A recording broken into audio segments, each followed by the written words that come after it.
after your surgery, did your symptoms go away? For a while, yes. And then I would say 5 years after, the episodes started again. More spaced out, not as short intervals in between each one, but they gradually became closer and closer together. And I said, hey, I know this pain.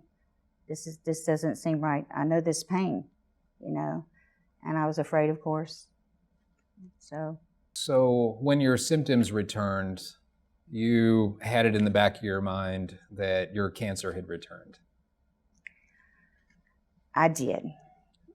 I went online because I knew I felt like the alien patient, and they just sometimes didn't know what to do with me.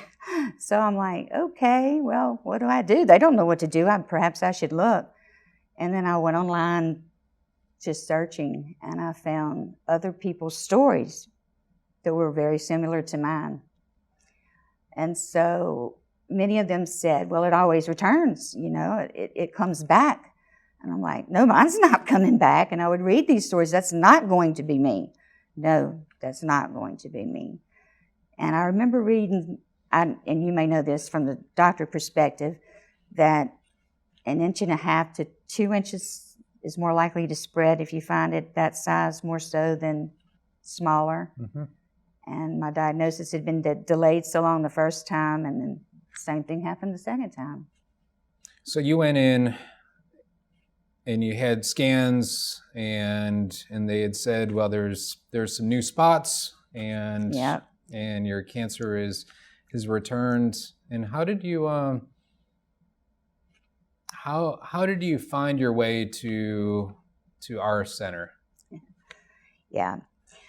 Well, let me see. Originally, they did an ultrasound and told me I had liver cysts. But considering her history, we'll do a CAT scan. And they did the CAT scan. And at that point, I returned to my gastroenterologist's office, and he told me it had returned.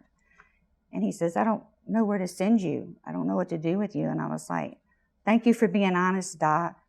And I said, I have read online that this does come back. And I just told him the stories I had read, and he was amazed. And so I figured if he didn't know what to do with me, I needed to make it my business to know what to do with me. So that's when I searched y'all. I live in Ponchatoula. I'm an hour away. Mm-hmm.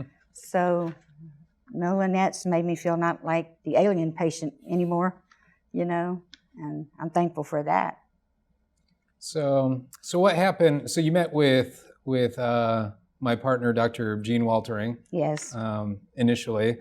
Right. And then he referred you to Dr. Phil Boudreau and Dr. Izan Wang. Right. And what was that experience like? Just a relief that I knew somebody understood and knew where to guide me. I'm not lost anymore, and to me, that's everything. Mm-hmm. You know, everything. So you had surgery first, okay? Right. And what was that experience like? Having to go through that again, and more extensively to right. boot. It was rough, I'm sure, but hey, you just pick your lip up and move on.